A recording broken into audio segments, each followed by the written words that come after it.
1494 ईस्वी में तुर्कमान कबीले से आए कारा के सुल्तान कुली को बहमनी सुल्तान मोहम्मद शाह लश्करी ने सिर्फ कुतुबुल मुल्क का ओहदा ही नहीं दिया, तेलंगाना का तरफदार भी बना दिया, गोलकुंडा की जागीरदारी भी दे दी। सुल्तान कुली एक बहादुर सैनिक था, योग्य शासक था, कुशल भवन निर्माता था। ईरान के हमादान से ऊंची मीनार, बड़े दरवाजों की तस्वीर मन में बसाए हुए हिंदुस्तान आया था, एक चट्टानी इरादे के साथ, और उसी की झलक देखने को मिलती है गोलकुंडा के विराट किले में। यहाँ का हीरा बाजार दुनिया भर में मशहूर हो गया। गोलकुंडा की बाहरी दीवार का मुख्य प्रवेश द्वार, अंदर रिहायशी इलाका भी है और किला भी। पुराना नाम नहीं मालूम। औरंगजेब ने 1687 ईस्वी में दिया नया नाम, फतेह दरवाजा। मुख्य द्वार तक पहुंचने के लिए दो बाहों के घेरों के बीच से होकर गुजरना पड़ता था। ऊपर निगरानी के लिए रहते थे पहरेदार। बाहरी दीवार का घेरा 6 किलोमीटर, 87 बुर्ज, 8 दरवाजे। गोलकुंडा का किला चारों ओर से ऊंची दीवार से घिरा हुआ है। अंदर जाने के लिए है यही एक दरवाजा, बाला हिसार दरवाजा। दरवाजे की ऊंचाई जितनी मेहराब की ऊंचाई नहीं है। ऊपर पट्टी पर शेर भी है, शेरनी भी, मोर भी है, मोरनी भी, सुरक्षा और समृद्धि के प्रतीक। बाला हिसार के इस मुख्य दरवाजे के सामने की ये हिफाजती दीवार औरंगजेब की बनवाई हुई है। दरवाजे से अंदर जाने पर है एक दालान, सुरक्षा भी, स्वागत भी। इस लंबे दालान के बाद है ये चौड़ा बरामदा। ये इब्राहिम कुतुब शाह का बनवाया हुआ है। और आइए अब देखते हैं कारीगरी का चमत्कार, आवाज का जादू।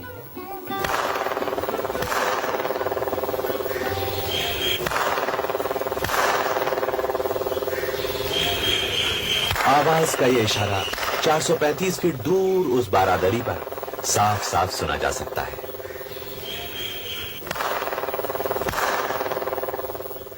मुख्य दरवाजे की बाईं ओर असलह खाना, तो बंदूक बारूद रखने का गोदाम, नक्कार खाना, कभी शहनाई गूंजी, कभी नगाड़े धमके। आइए अब बारादरी की ओर चलें। सामने कचहरी और दोनों ओर पहरेदार। इस दुर्ग को बनाने के लिए पहाड़ के पत्थरों को काटा नहीं गया। वे जिस अवस्था में भी थे, दीवार बनाने के लिए उनका इस्तेमाल कर लिया गया। ये 362 पत्थर की सीढ़ियां 3 मोड़ों से गुजरती हुई ऊपरी सिरे पर बारादरी तक ले जाती हैं। अनाज रखने का भांडार, भंडार से बाहर जाने पर थोड़ी ही दूर पर है अंबर खाना, यानी सामान रखने के लिए जगह। इब्राहिम कुली कुतुब शाह ने 1560 में बनवाई थी ये मस्जिद। बाल हिसार के अंदर है ये देवी मंदिर, पुराने काकतीय दुर्ग की स्मृति। कुतुब शाही सुल्तानों ने इसे तोड़ा नहीं। ये उनकी धार्मिक समन्वयक दृष्टि का ठोस सबूत है। दीवाने खास, जहां सुल्तान और वजीर, ऊंचे ऊंचे अधिकारी सलाह मशवरा करते थे, नीति निर्धारित करते थे। बारादरी की ऊपरी छत इस इलाके की सबसे ऊंची जगह, जहां से दूर दूर तक चारों तरफ निगरानी रखी जाती थी। फरियाद है, फरियाद है। जी हां, यही है दाद महल। कहते हैं यहां फरियादी खड़ा होता था और दूर ऊपर ओट में सुल्तान बैठे रहते थे। और फरियादी की सिर्फ फरियाद ही नहीं, बल्कि उसके दिल की धड़कन भी गूंजकर ऊपर सुल्तान तक पहुंच जाती थी। देखिए, हर फैसले के बाद जब सुल्तान दीवाने खास यानी बारादरी से दौलत खाना आलिया की ओर लौटते थे, तो यही होता था उनका रास्ता। दोनों तरफ पहरेदार और इस दालान में किला कोतवाल।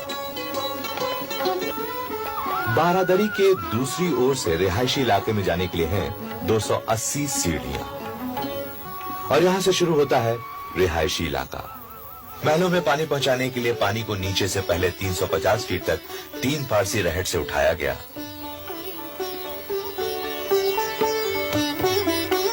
फिर मिट्टी के पाइपों से हर मंजिल पर पानी मुहैया करा दिया गया।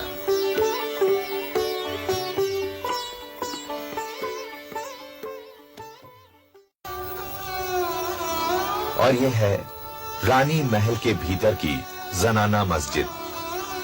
حرم میں رہنے والی بیگموں شہزادیوں کے لیے چھت پر یہ خوبصورت باغیچہ بنوایا گیا تھا. 5 فوارے تھے یہاں اور دنیا بھر سے چن چن کر بے شمار پھول لا کر یہاں لگائے گئے تھے. یہ تھا شاہی حمام، جہاں کبھی صرف رانیاں مہارانیاں اسنان کرتی تھی. اور یہ تھے مٹی کے بنے 2 پائپ جن کے ذریعے گرم پانی اور ٹھنڈا پانی اس حوض میں آ کر مل جاتا تھا. نہانے کا پانی اس راستے سے ہوتا ہوا باہر نکل جاتا تھا. یعنی یہ تھا ترکی حمام. سنگار کوٹھا، مہندی، کاجل، سندل، مسی اور خوشبودار تیل کی ملی جلی خوشبو فضاؤں میں بکھری رہتی تھی. بیگمیں یہاں ساز سنگار کرتی تھی. کبھی اسے رانی محل کہا گیا، کبھی رنگ محل. حرم تھا، ہزاروں بیگمیں شہزادیاں رہتی تھیں یہاں. بیش قیمتی لباس تھے، زیور تھے، لذیذ کھانے تھے. یہ ہے خلوت، سلطان کا خوابگاہ. یہاں سلطان اور کوئی نہیں، صرف سلطان رہتے تھے.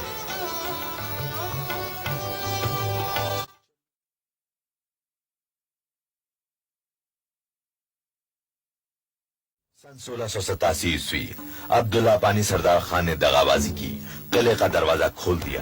اورنگزیب قلعے کے اندر آنے میں کامیاب ہو گیا. تاناشاہ بندی بنا کر دولت آباد کے قلعے میں بھیج دیا گیا. پرکھوں کی قبروں کے بغل میں تاناشاہ کو دفن بھی نصیب نہیں ہوا.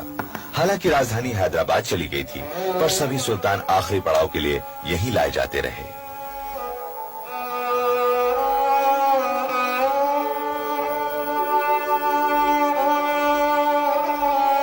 مغلیہ گولے بارود نے حفاظتی دیواروں کو، اونچے برجوں کو، نازک محلوں کو مٹی میں ملا دیا. چھت کے باغیچوں کو اجاڑ دیا. اب تو نہ محل ہیں، نہ حمام، نہ جھروکھے، نہ دروازے. فالج زدہ کی طرح کھڑی ہیں چند بدرنگ ٹوٹی گرتی دیواریں. اتہاس کی کتاب کے چند پھٹے جلے پنے.